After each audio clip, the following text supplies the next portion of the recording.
Alrighty, ladies and gentlemen, and welcome back to a brand new episode of the Inside the Dam podcast, brought to you by Papa John's. Be sure to check out their MSU special. It is a large two-topping pizza worth $7.99 with an MSU ID. It's not just for students, but anyone with a valid MSU ID. So be sure to check that out as well.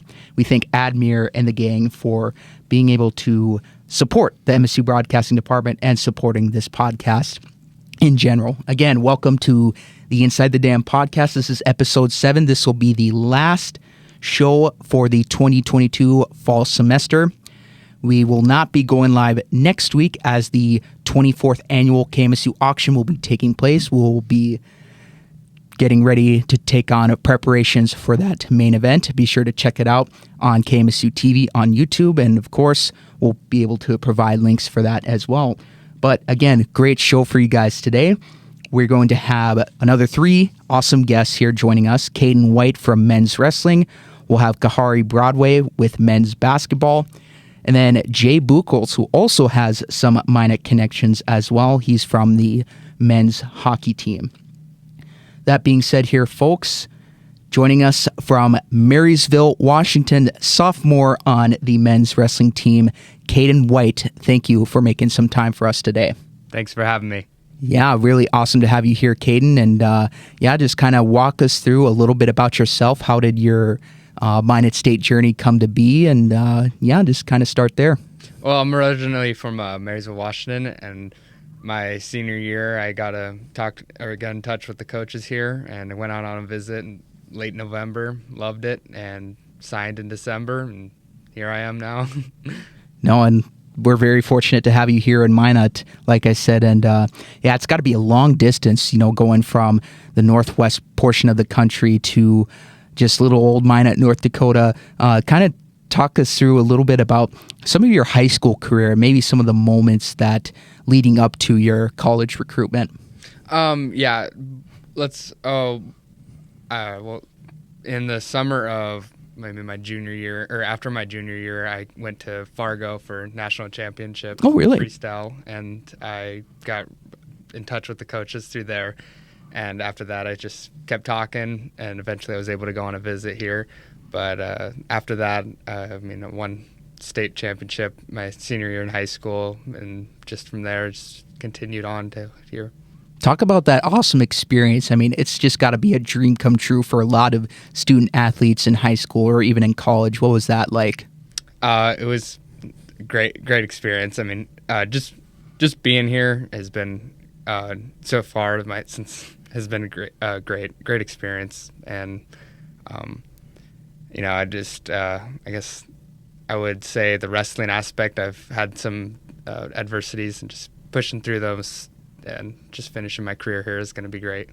Yeah, and like I said, very lucky that you're here with us and being able to compete for the Beavers, Roll Beavs, as always.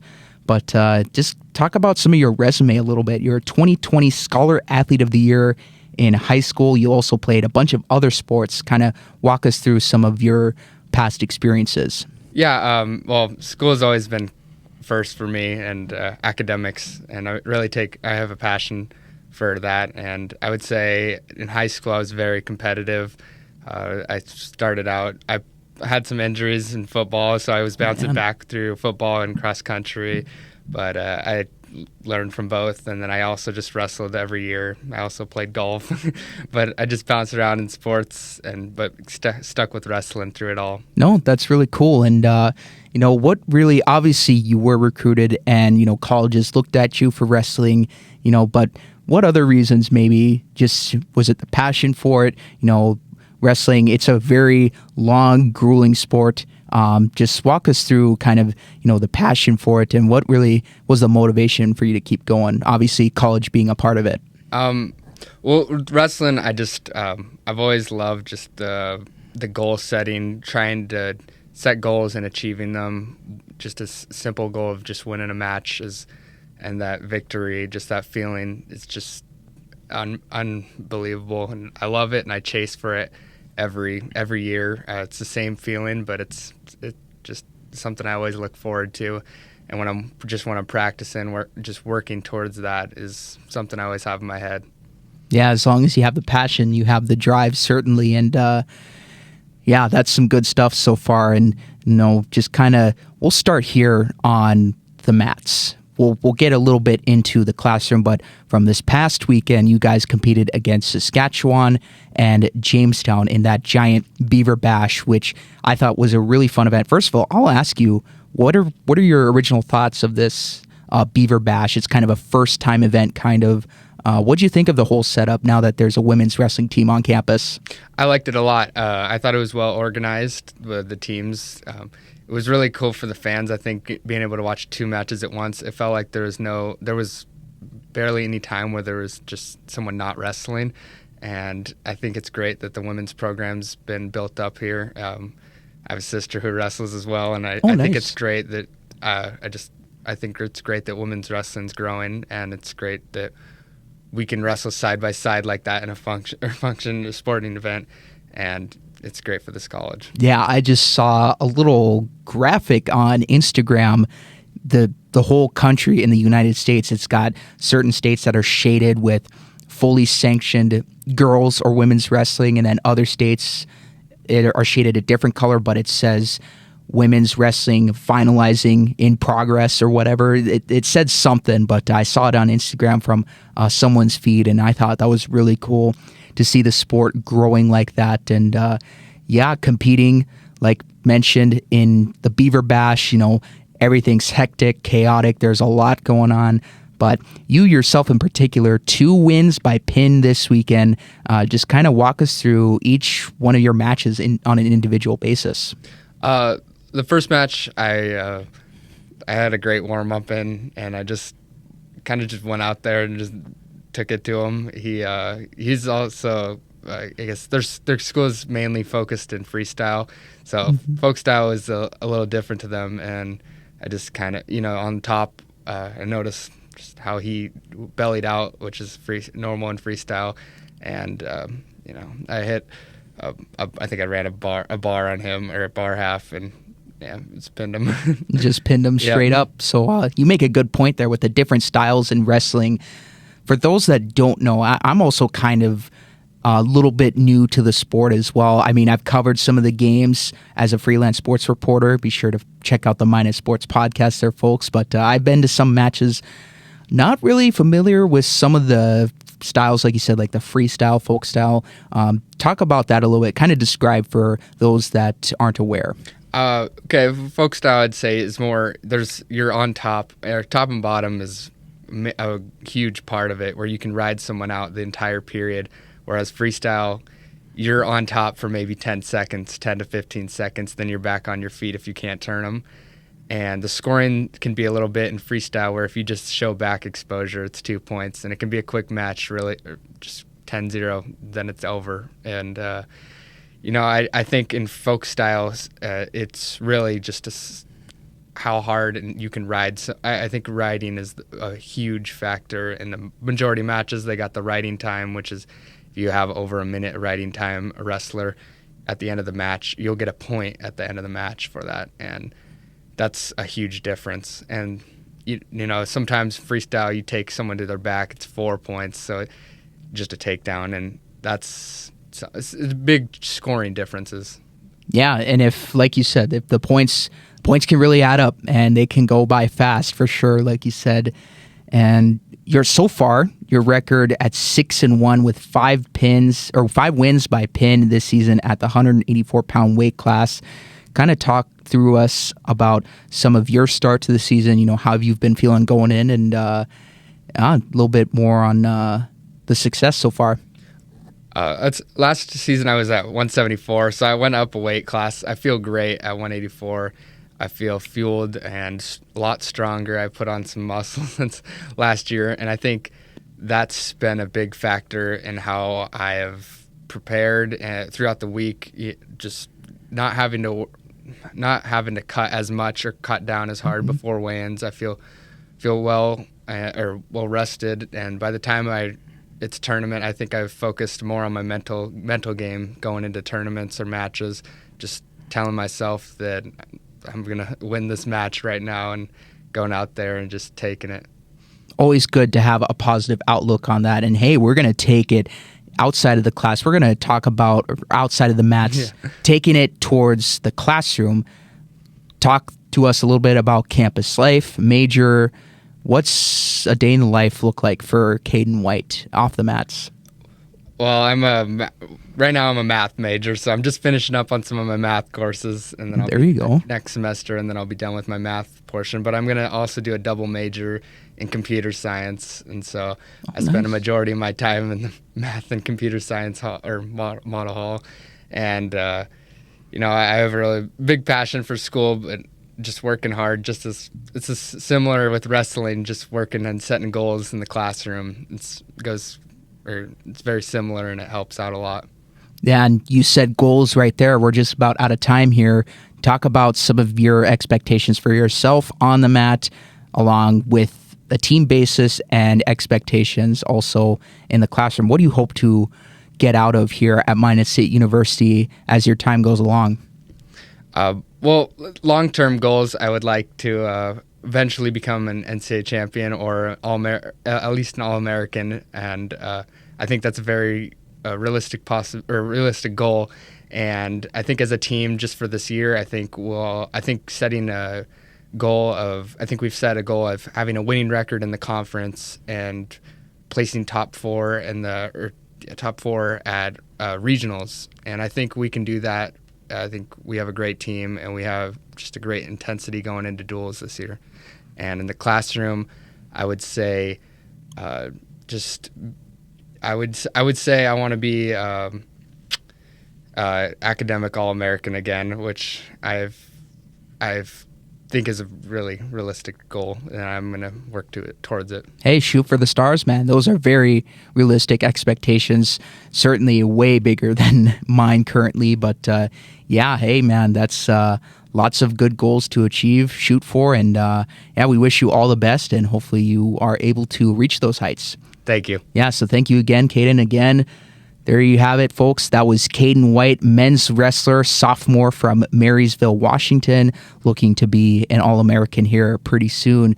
We're going to take a quick break here, guys. Real quick note, again, the Inside the Dam podcast is brought to you by Papa John's. Be sure to check out their MSU special. It is a large 2-topping pizza for $7.99 if you show your MSU ID. It is not just for students. It is anyone with a valid ID. We thank Admir and the gang for supporting the Inside the Dam podcast and the MSU Broadcasting Department. A quick note for you guys.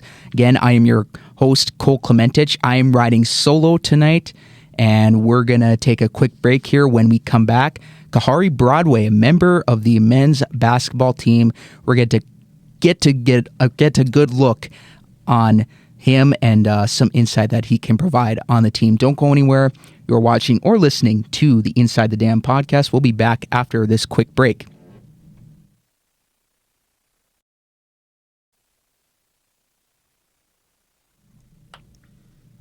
Alrighty, welcome back to the Inside the Dam podcast. Once again, brought to you by Papa John's. Be sure to check out their MSU special, a large 2-topping pizza, as mentioned, $7.99 if you show.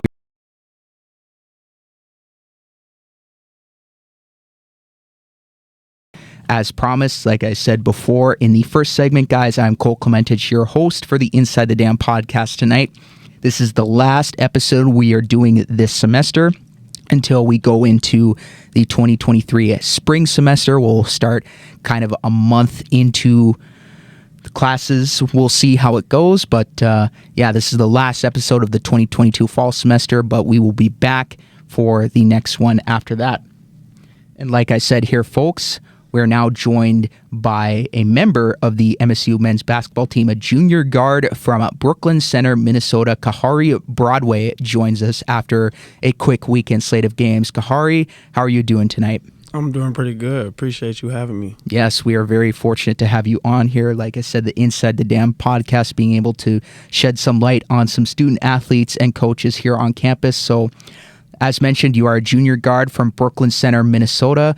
Kind of walk us through some of your high school life. Obviously, you didn't start right away at Minot State, but talk about a little bit on your recruiting process. What's your story and how you got to be here at Minot State University as well? Really, in high school, I started 8th grade. I went in 8th grade and played JV at first. And then throughout the year, I went up to varsity. And then ever since then, I was just playing varsity basketball in high school. It was a winning program at Park Center. I learned a lot of things, from players to coaches and everything like that. The recruiting process at first, when I was a senior, it was kind of slow at first. But then, I got a lot of advice from a lot of higher up people that, mentors and stuff that, helped me out and just be patient, the right school is gonna come type of thing. And, so I just listened to them, was being patient, and then NDSCS, they ended up offering me, and then it just really felt like home there. And then it just really felt like a no-brainer, really. So went there, played 3 years there. My second year there, I was able to get be an All-American there. So and then third year there, we had the best record of being I think it was 31-2 around there. So yeah. So I mean, been around winning programs pretty much my whole life. So yeah, I just want to come here and do what I've always been doing. No, that's very good stuff. I mean, I've heard a bit of NDSCS. They like to put a little bit of time in their athletics, not just for basketball, but for all teams. Kind of walk us through, that add on to a little bit of that winning mentality. What are some things that you've heard, from people? What are some things of advice, words of wisdom? What have some former coaches or other higher up people, like you said, what have they taught you in this whole process?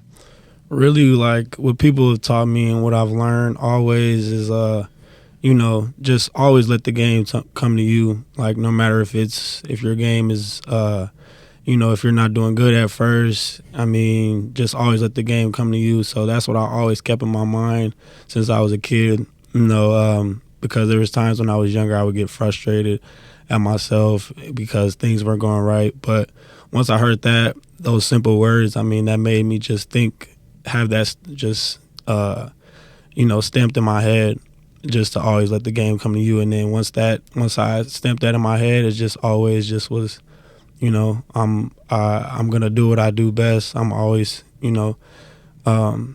just come and try to win. Just, so really just that simple quote right there just helped me out through all my years of high school to JUCO to even now. So, I always want to have a chip on my shoulder no matter where I'm at. And you've kind of used that to your advantage. Talk about your rise up when playing for the NDSCS program, and kind of how did Minot State get to be to the point now where you were good enough to play Division II, and obviously everyone's all high on themselves, and but just talk about your rise at NDSCS that led to Minot State. Really, when I first went there, there was a lot of guys from Minnesota already there, so I already had that connection with.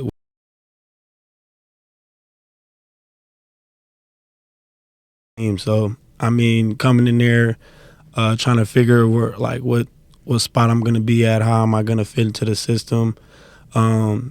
It really just helped me out because I come into a situation and I try to be the best that I can be, and I'm always play my game.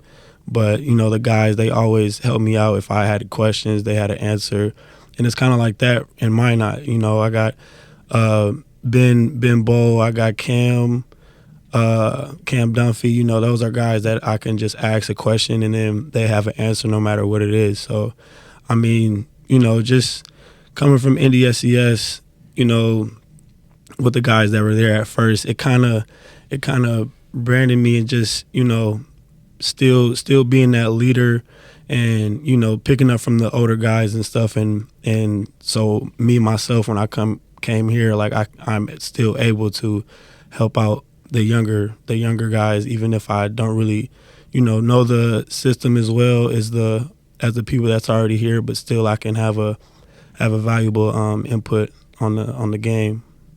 Absolutely. And you now find yourself at a quality program at Minot State University. The men's team was in the conference tournament last year, unfortunately lost into the play-in game against the Southwest Minnesota State Mustangs. But just talk about your role so far as a junior guard, and you kind of touched on it a little bit, but what's it like working with some of the guys, some of the other guards? Like you said, Ben Bull is one of those 3-and-D guys. As he mentioned last week, Cam Dunphy, he's been scoring guard as well. What's it like being able to work with such high quality guys? It's great actually, because both of those guys has different perspectives on the game, so that's the good thing. Both of them aren't saying the same thing, so that's why it's like, I try to pick their brains every day I can. So, just working with them is great, because they help me out. Like Ben, he's a defensive guy, so he helps me out on the defensive side. Cam, he's a scoring guard, so he helps me out on different ways to find my shot and things like that. So it's a good dynamic right there. So yeah, I really like playing with those guys for sure. And also talking about Coach Merkin as well. He's not only a great coach, but a great life mentor, great teacher. What has he meant to you so far in this first couple games here with the Beavers? Merkin, he's a great coach. He always wants me to just, play my game, and he's just, one word to really describe him is just a guy that encourages everybody. He never wants to limit somebody on their game or anything like that. If he knows you can do something, he's gonna ask for it, and he's gonna expect you to do that. And he always, he wants to hold me at a higher standard, because I told him that I want to be, one of the leaders on the team, and be that guy where, you ask me to do something and I'll bring it. So. He's a good coach. He's a very smart coach. That's probably one of the smartest coaches I've played for by far. But yeah, he's a great coach to play for. Yeah, and he's got that long tenure at Minot State as well. Got that going for him as well. We're going to take this off the court a little bit. So your first semester here at Minot State as a transfer from a JUCO. What's the first experience like? What was your first reaction getting into Minot and getting on campus, and what really stood out to you so far? And talk a little bit about some campus life here. First thing is that I realized is just the size of it. I mean, coming from my JUCO, Wappington, North Dakota, it's a small town, North Dakota, 3 hours from my home. Coming from there, it's just like, this is like it's like Minneapolis compared to Wappington. So I mean, that's probably the main thing that stood out to me. The classes, they're great to be in. They're not just, you're just not just sitting there. The teachers have you interacting with other students. So classes are fun. So, it's a real nice school to be at. And I'm picking up a lot of different ways on, studying and stuff like that. So. Are there any classes that you enjoy so far? What are some things that you are kind of learning on at the moment? I'm actually majoring in corporate fitness.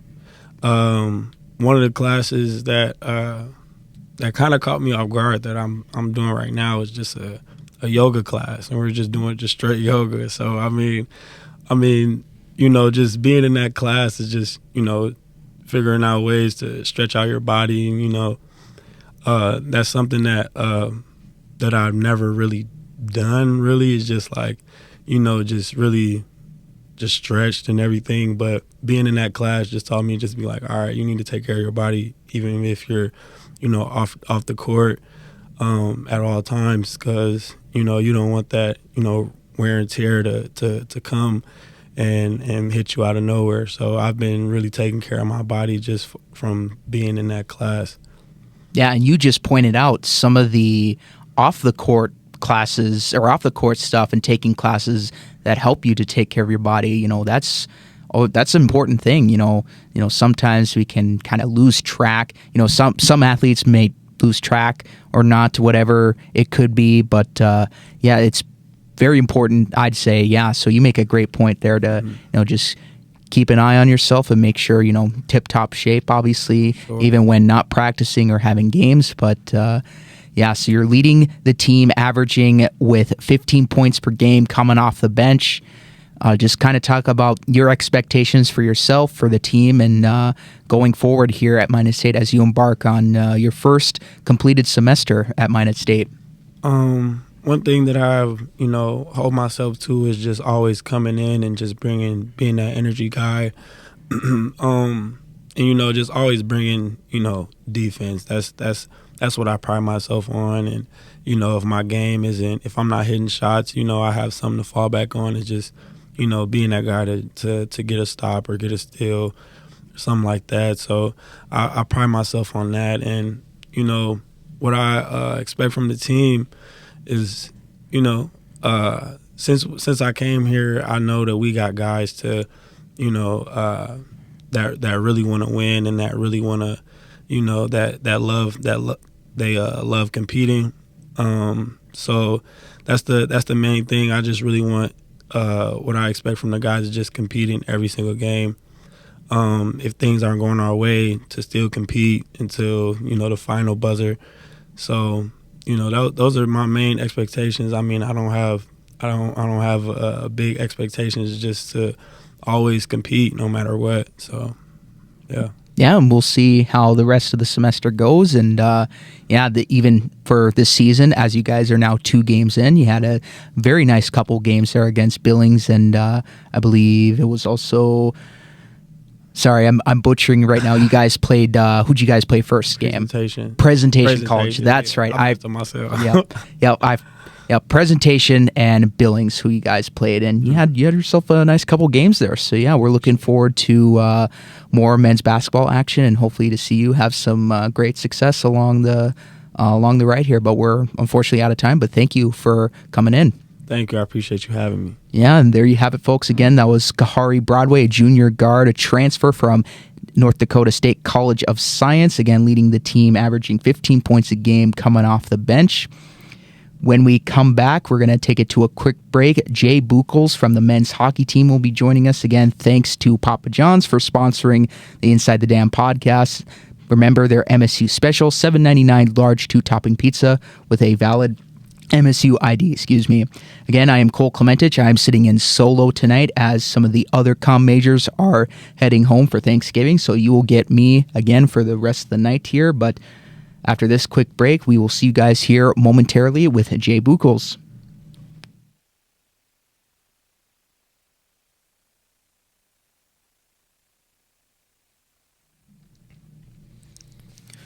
Alrighty, welcome back, ladies and gentlemen, to the Inside the Dam podcast. We thank Papa John's for sponsoring the show. Again, their MSU special, a large 2-topping pizza for $7.99, not just for students, but with anyone with a valid ID. We thank Admir and the gang for supporting the MSU Broadcasting Department and the Inside the Dam podcast in particular. As promised, folks, again, I'm Cole Clementich. I am riding solo tonight. All the other comm majors are out, heading home for Thanksgiving. And just a quick message for you guys. We hope you guys have a wonderful American Thanksgiving yourselves. But with that being said, from the men's hockey team, sophomore forward, also a Fargo ND native, Jay Buchholz joins us. Jay, thank you, as always, for making some time tonight, and talk to us a little bit about yourself. Yeah, no problem. Thanks for having me. Yeah, and so you're a sophomore forward from Fargo ND, played for Fargo Davies High School, and you also played junior hockey for the Minot Minotauros.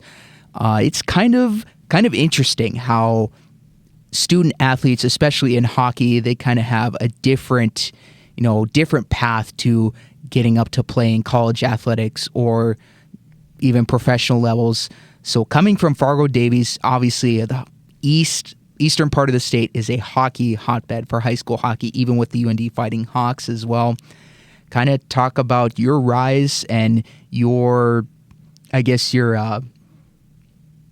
kind of really going off into playing junior hockey, how did that come to be? Yeah, no, kind of like you said, Fargo's a huge hotbed for hockey, and I think it's kind of underlooked, or Grand Forks is kind of overlooked it too, but Fargo and West Fargo and even Moorhead too, it's kind of grown over the years, and it's continuing to get better and better. But growing up in Fargo, I'd go to Fargo Force games probably a couple times a month. And the Force as well, yeah. Yep, and so growing up, that's kind of where I wanted to be, and I kind of wanted to set a goal and be able to play juniors and eventually college. So just like I said, going to those games kind of pushed me to where I wanted to be, and being able to play for the Toros and now Minot State being somewhat close to home, it's kind of the best of both worlds. Yeah, and you mentioned being close to home, with Thanksgiving going on this week. That's got to be a nice little trip there for you. Talk about some of that experience, playing with the Minotauros and some of your other junior.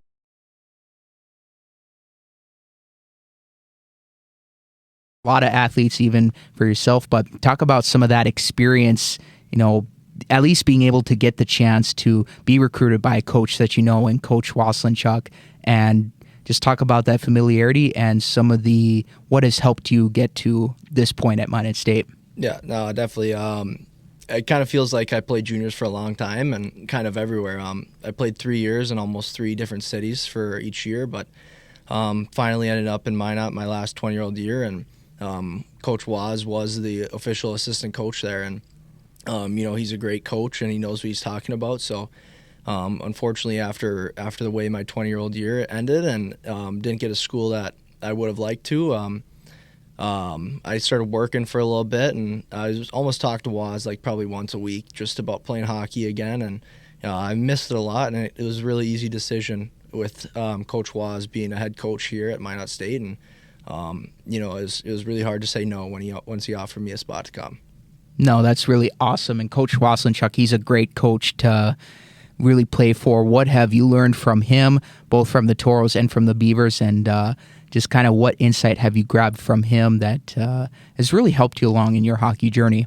I think just the game in general. He is a goalie, so he has a little different point of view from coaching, but if there's tips he can give us with where to shoot on the goalies and maybe what the goalies are seeing, he brings that. And even just a personal level, Coach Waz, you can talk to him about anything in the world, if it's hockey related, personal stuff, or you just want to talk and have a conversation with someone, he's great for that. No, great stuff as always. And I mean, one of the top-notch coaches on campus, and he was up for Coach of the Year for the BESPY Awards, and that was a cool experience. Got to be for him, and just kind of moving on here. So you're one of the athletes that didn't start right away in the fall. You came in as a spring recruit, so kind of the unorthodox way to enter, but still on track to graduate in the 4-year time span. Just it'll be in the winter. Kind of with what was it like being able to join the team mid-season, heading towards the postseason run here?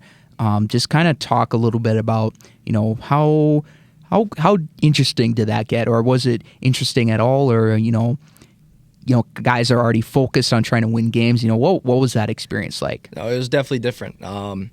Like I said before, I was working and just kind of taking it easy, and I was starting to watch Minot State, and I was following them on Twitter and seeing how they're doing, and I think they only lost maybe 1 or 2 games before I came, and I was a little nervous coming in at Christmas time, and everybody's on the team already, and they have their whole team, and other than that, no, all the guys, they welcomed me like just right in, and it felt like I was a part of the brotherhood right away. So I can't thank the guys enough for that. Yeah, and talk about being welcomed with open arms. Not only did they really welcome you, but you also helped the team in a major way possible. 9 goals in the half season last year, so you were a goal scorer. Just kind of talk about a little bit of the role you played last year and a little bit of the start this year. It's kind of different. I'm usually more of an assist guy, which this year it's kind of showing that. But last year, I got put up with a couple great line mates with David Sheldon and Josh Peterson. But it seemed like our line got to work right away, and especially when not knowing the guys as much, it helped a lot being able to produce and help the team win a lot. And even this year, I'm playing with a couple great guys, Sheldon Howard and Joey Moffat. Have some past experience with them playing up in Canada. So I don't know. We're starting off pretty hot right now, so hopefully we can just keep it up. Yeah, you guys are still undefeated, if I'm not mistaken. So very good start. And like you mentioned, the assist numbers, you're at 6 goals and 13 assists now. So that number, like you mentioned, starting to kind of match up with what your game style is. But you were also named to an ACHA National Tournament honorable mention last year.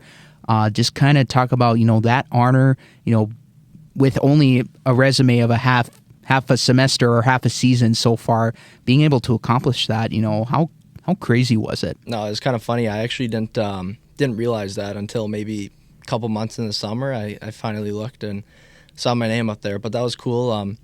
Obviously, only playing half a year and being able to be mentioned to that list, pretty cool experience. But in the end of the day, that's not the individual reward's cool, but in the end of the day, that's not what we were there for. And it was a tough way to lose that first round, but I think anybody on the team could have been put on that list for sure. And like I said, it's not really what we were there for, but I think we all know our goal this year. Yeah, you said it best right there. There's 2 banners hanging up for a reason. There's a high standard for the team, and you're definitely putting your footprint on that, and you're definitely going to help the team, hopefully rolling forward here and hopefully ending off with a natty here pretty soon. But it's a good club to be on, and you're just getting started here, and it's looking pretty good so far. And just kind of also, we mentioned before the Minute Toros. I interviewed you once before. It was the night of when the first coronavirus case took place in North Dakota. That was kind of a dark time. It was the last day before everything just shut down. But talk us through some of your experience with the Toros. Just talk about the environment. Obviously, I think Shane Wagner was a part of the coaching staff. I don't know if Marty Murray was still there at that time, but some of your experience with the Toros and kind of some of the operation they have going on. No, I had a great experience playing with them. It's a very well-run organization, from the front office, billet families, even the fan base. It's unbelievable, and I think it's probably one of the best in the junior hockey. But Marty Murray was the head coach my first year, and with Shane Wagner, and Coach Wazenchuk was the goalie coach at the time. And then the second year when I came back, Wagner was the head coach with Waz on the bench as well. But no, I was fortunate enough to play 3 years of junior hockey with all high-end, very good coaches who knew what they're talking about and who had very good resumes. And I feel like I learned a lot in how to play the game and being able to play the game the right way from all of my coaches from Portage, Minot, and Sioux Falls as well. I'm guessing you've been to a few Toro games this season so far, or last season? Yep, I've been to a couple. I try to make them out once I can, or once I have time. And I know a couple of guys on the team still. Joe Westland's there, and Trevor Stahoyak. So it's nice to see those guys play, and now those guys are kind of the big boys on the team, the 20-year-olds, and it's kind of cool seeing them grow up. I just kind of remember them as the young 18, 17-year-olds, so it's kind of cool. Yeah, and they're now leaders of the team, like you mentioned, and going to take it a little off the ice here. And so now you're just about to get done with your first full year on campus, having started back last winter. But talk about a little bit of campus life, like what's your major? What do you do for certain classes? What are some classes that you take? And kind of, we had Khari Broadway on last segment. He said he takes some yoga classes to help kind of smooth his body out a little bit, kind of make sure he stays in shape. What are some classes that you take, and what's kind of a day in the life of Jay Buchholz? So I'm going for business management. Kind of feel like I can do a lot of things with that major. Eventually, I kind of want to start coaching and maybe even running a hockey camp in the future. But other than that, right now, I was kind of nervous going into school for a little bit. I've been out of school for about 3 years, not counting last year, but since juniors. And last semester, I wanted to take it a little easy and and then this semester as well, just kind of ease back into it. But taking a lot of basic classes. Obviously, we have workouts in the morning. I'm in class depending on the day, maybe 3 to 5 hours a day, and then practice, and then just try to have some free time and homework, obviously. But that's kind of the day. No, that's really nice work there. Yeah, that's going to be I like that mindset, kind of slowly taking everything as they go. And that's kind of a good, not a bad mindset to have there, certainly. But just kind of lastly here, we're almost out of time. But so as you kind of start to insert yourself into school a little bit more, like you said, taking some time to, save a few classes or a few credits if you need an extra semester or a few extra months maybe to kind of, wait till graduation. That's always a possibility. But as you start to ease yourself into school, what are your expectations on the court, or not the court? I'm thinking of the old segment here. What are your expectations, on the ice and off the ice in the classroom? What are some things that you hope to accomplish here at Minot State? Just obviously, but at the end of the day, get the diploma from Minot State. Obviously, schooling's a huge thing, and at this point, I know I'm not going to make it to the NHL, and I'm not going to be making big bucks playing hockey. But in the end of the day, you need that diploma to get a job in the future. So I think with what my diploma is going to be, like I mentioned, I kind of want to run a hockey camp in the future. So I think that could help a lot, and then with the experience of hockey, that'll help. And then I just think, like anybody else's goal on this team, win a national championship by the end of the year, and just keep playing strong, hard hockey and winning games throughout the rest of this semester. Then following next semester, just still playing a lot of hard hockey. And maybe a possible job in the NHL someday. That's always a possibility as well. But Jay, we're out of time here. Again, we thank you so much for joining us today. And good luck on the rest of the season. And you guys are really killing it out there. A lot of great players, even like yourself. And wish you all the best as the season goes along. And hopefully for a third banner here coming up pretty soon. So thank you so much. Yeah, thanks for having me. There you have it, fans, Beaver fans. That was Jay Buchholz, sophomore forward from the men's hockey team. Again, he's up there with 6 goals and 13 assists, really helping the team out there. And, played 3 years of junior hockey, even with the Minot Minotauros here in town. That is going to do it for our show, guys. Once again, Papa John's is the sponsor of the Inside the Dam podcast. Thanks again to Admir and the crew. Be sure, once again, to check out their MSU special, a large 2-topping pizza with $7.99 if you show your MSU ID, not just for students, but it is anyone with a valid ID. Again, this has been Cole Clementich with Jay Buchholz, Khari Broadway, and Cayden White. Again, I was flying solo tonight. All the other comm majors are busy or they're heading home for the Thanksgiving break, so you got to hear me all night.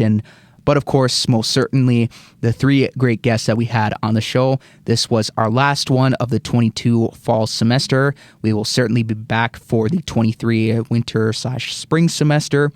So we're going to be on a little bit of a long-ish break, but hopefully kind of late January, early February is what we're looking at for a return for the Inside the Dam podcast. But again, we thank you guys as always for watching or listening to the Inside the Dam podcast, brought to you by Papa John's.